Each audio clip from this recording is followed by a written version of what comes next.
प्रति या मीटिंग मध्ये या क्लासमध्ये जॉईन झालेले आहेत त्यांना वंदना आणि जे श्रावक श्राविका आहेत जे या मीटिंग मध्ये जॉईन झालेले आहेत त्यांना जी जी. सर्वात प्रथम मी भैयाजींचा धन्यवाद मानतो की त्यांनी मला बोलण्याची संधी दिली आणि आपण सर्वांचा सुद्धा मी धन्यवाद मानतो की आपण सर्वजण मला ऐकत आहात. सर्वात प्रथम मी हे सांगू इच्छितो की जसं मी मगाशी ऐकलं एक महिला सांगत होत्या की मिथ्यात्व वगैरे मी त्याग केला असं हे सगळ्या गोष्टी सांगितलं की आचार्य महाराजांच्या फक्त दर्शनामुळे या सगळ्या गोष्टी घडल्या. माझं स्वतःचं महाभाग्य किंवा अहोभाग्य मी म्हणू शकतो की माझं 5 वर्षाचं शिक्षण मला श्री दिगंबर जैन समन संस्कृती संस्थान सांगानेर जयपूर या ठिकाणी पूर्ण करता आलं आणि ही गोष्ट फक्त एकाच गोष्टीमुळे पूर्ण झाली ती म्हणजे परमपूज्य आचार्य गुरु विद्यासागर महाराजांच्या आशीर्वादाने आणि परमपूज्य गुरु श्री सुधासागर महाराज यांच्या प्रेरणेने. थोडा वेळ जास्त घेतो पण जी गोष्ट तुमच्यापर्यंत पोहोचायला पाहिजे. अजून पण भारतामध्ये असे काही गाव आहेत, ठिकाण आहेत, शहर आहेत ज्यांना ही संस्था दिगंबर जैन सांगानेरची संस्था जी आहे ती माहीत सुद्धा नाही. 1996 ला या संस्थेची स्थापना झाली होती. फक्त शॉर्ट मध्ये मी तुम्हाला सांगतो की या संस्थेची स्थापना कशा प्रकारे झाली. 1996 ला पूज्य सुधासागर महाराजांचा चातुर्मास जयपूरमध्ये चालू होता. मग त्यावेळेला तुम्हाला माहित असेल की जयपूरमध्ये अजून एक संस्था आहे ज्या संस्थेचं नाव आहे टोडरमल संस्था. त्या संस्थेमध्ये मुलांना शिकवलं जायचं की बाबा या पंचम काळामध्ये मुनी महाराज होऊ शकत नाही, पंचम काळामध्ये संयमाला कोणी धारण करू शकत नाही. मग शिकवत असताना त्या कक्षेमध्ये क्लासमध्ये शिकणारा जो एक विद्यार्थी होता, छात्र होता, तो उठला, उभा राहिला आणि आपल्या शिक्षकांना विचारला की तुम्ही तर सांगत आहात की पंचम काळामध्ये कोणी मुनी महाराज होऊ शकत नाही, संयमाला धारण करू शकत नाही.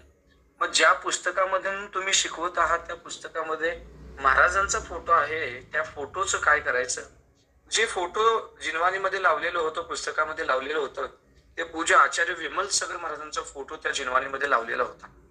मग हा प्रश्न केल्यानंतर त्या शिक्षकांनी काही बोललं नाही, कमेंट केली नाही, डायरेक्ट जाऊन त्यांनी कृती केली. त्या विद्यार्थ्याजवळ ते शिक्षक गेले आणि त्यांनी जिनवानी हातामध्ये घेतली आणि विमल सागर महाराजांचा पूज्य आचार्य विमल सागर महाराजांचा जो फोटो त्या जिनवानीमध्ये लावलेला होता तो फोटो काढला आणि त्याचा हातामध्ये घेऊन चुरगाळा केला आणि चुरगाळा करून त्याला डस्टबिन मध्ये त्या फोटोला टाकलं.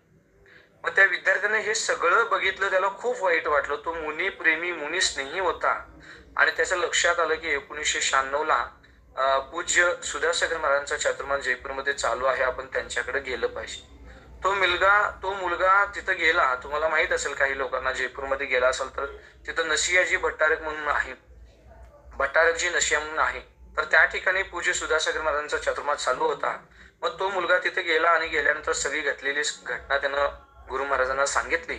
मग त्यावेळेला सुधासागर महाराजांनी ही घटना एवढी मनावर घेतली, जयपूर मधील मोठमोठ्या लोकांना, सावकांना, साविकांना त्यांनी बोलवलं आणि ही घटना सांगितली आणि त्यांना समजावून सांगितलं, आता जर आपण काही केलं नाही तर भविष्यामध्ये आपल्याला दिगंबर संत दिसणार नाही, संयमाला धारण कोण करू शकणार नाही.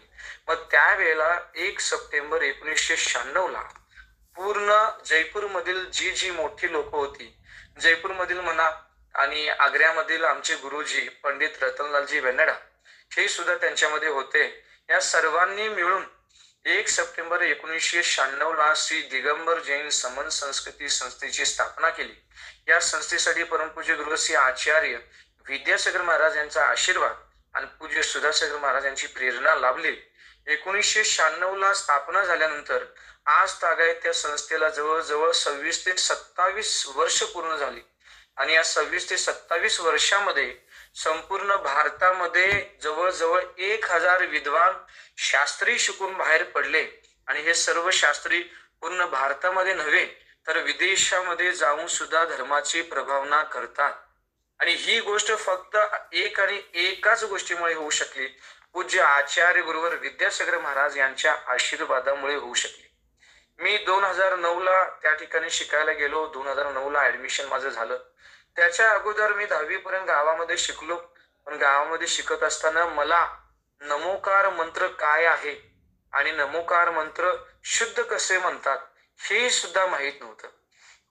10वी पर्यंत शिकत असताना मी ज्या रोडने शाळेला जायचो त्या रोडला एक हनुमानाचं मंदिर असायचं आणि त्या हनुमानाच्या मंदिरामध्ये दर्शन करायचो हनुमानाचं आणि मग पुढे शाळेमध्ये त्या ठिकाणी शिकायला जायचं.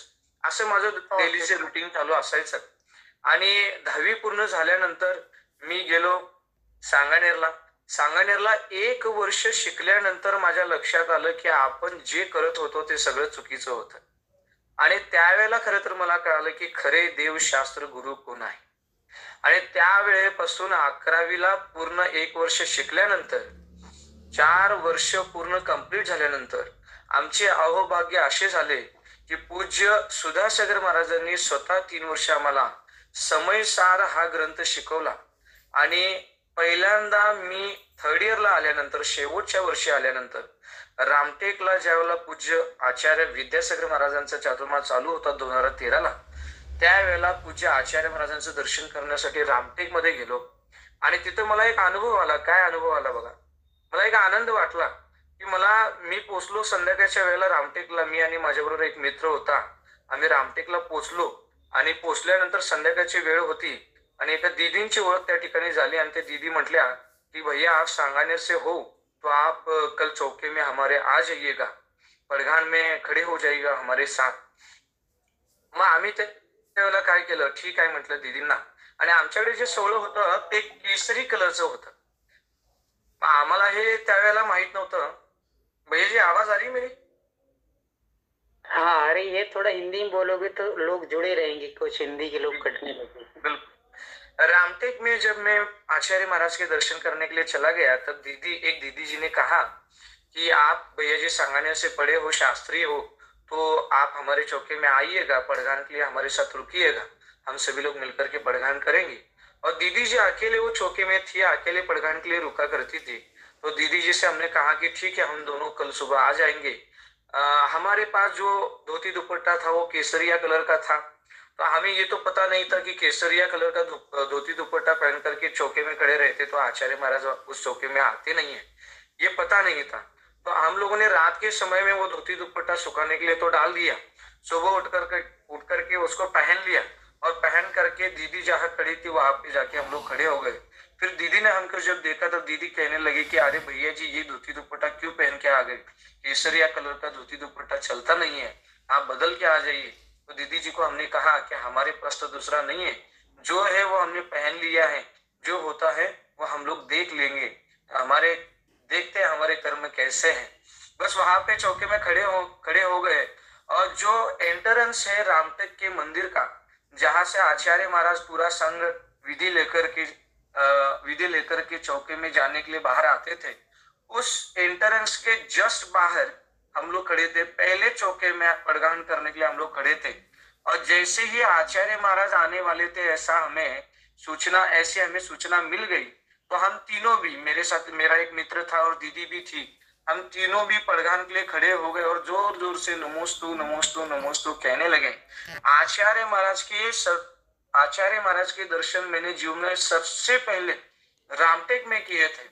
आचार्य महाराज आने वाले थे. इतना आनंद हो रहा था. और जब दृष्टि मेरे आचार्य महाराज के ऊपर गिरी, ऐसा लग रहा था जैसे वो मुद्रा लेकर के आचार्य महाराज आ रहे हैं और अभी हमारे चौके में आकर के वो खड़े हो जाएंगे, हमारे सामने आकर के खड़े हो जाएंगे. ऐसा लग रहा था. आचार्य महाराज आ गए, एंट्रेंस से बाहर आ गए और हम दोनों की तरफ नजर डालते हुए मुस्कुराते हुए आगे निकल गए. और तभी मेरे मित्र ने कहा आहार देने के लिए या फिर चौके में आचार्य से आए नहीं तो कोई बात नहीं, लेकिन आचार्य महाराज की नजर हमारे दोनों के ऊपर गिरी, हमारे दोनों के ऊपर पड़ी. ये सबसे बड़ी बात है. ये हमारा भाग्य है कि आचार्य महाराज की नजर हमारे सामने हमारे ऊपर आई. ये हमारे लिए अहो भाग्य की बात है.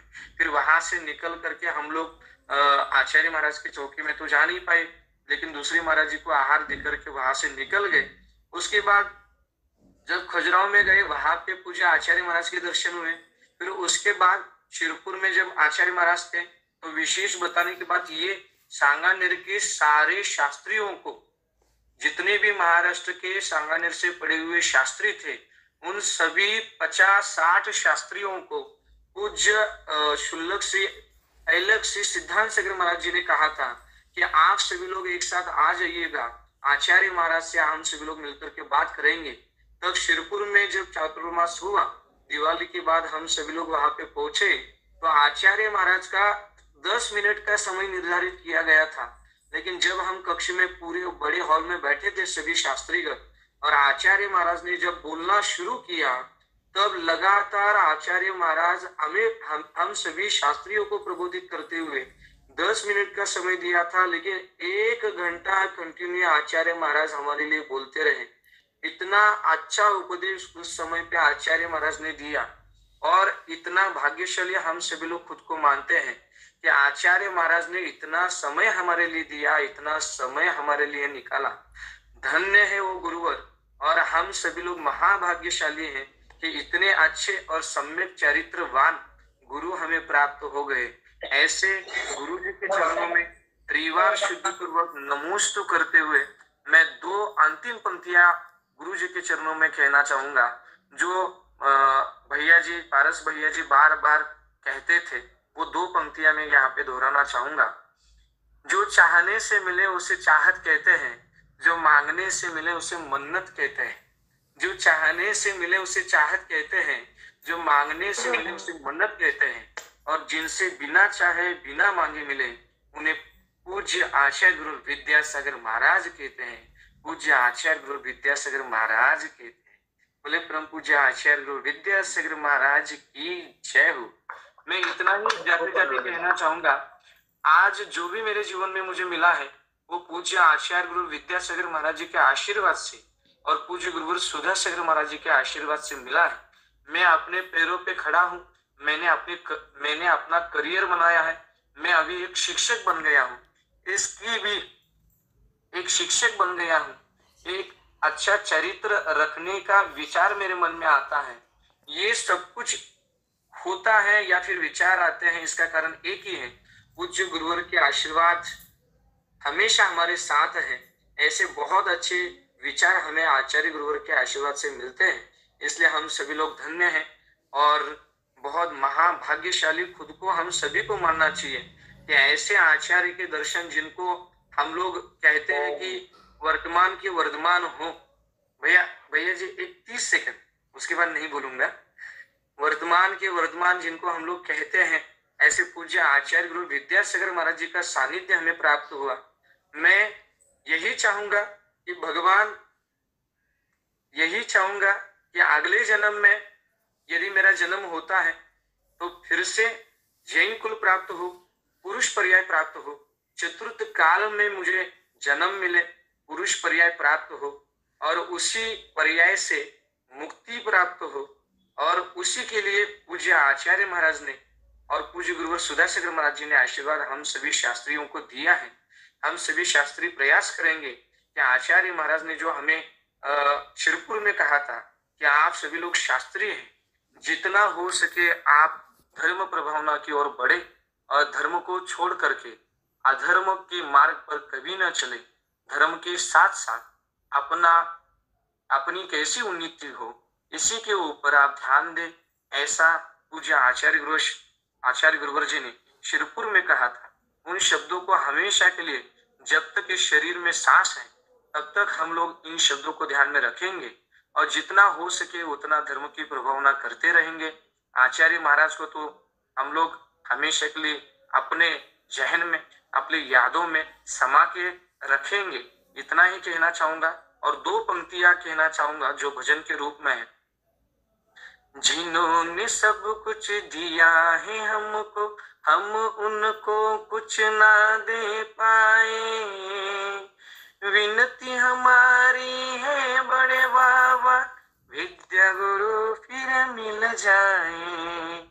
विनती हमारी है बड़े बाबा, आचार्य से फिर मिल जाए। बोले परम पूज्य आचार्य गुरु विद्यासागर महाराज की जय हो। समस्त मुनि संघ की जय हो। बहुत बहुत धन्यवाद भैया जी, आपने मुझे समय दिया उसके लिए बहुत बहुत धन्यवाद।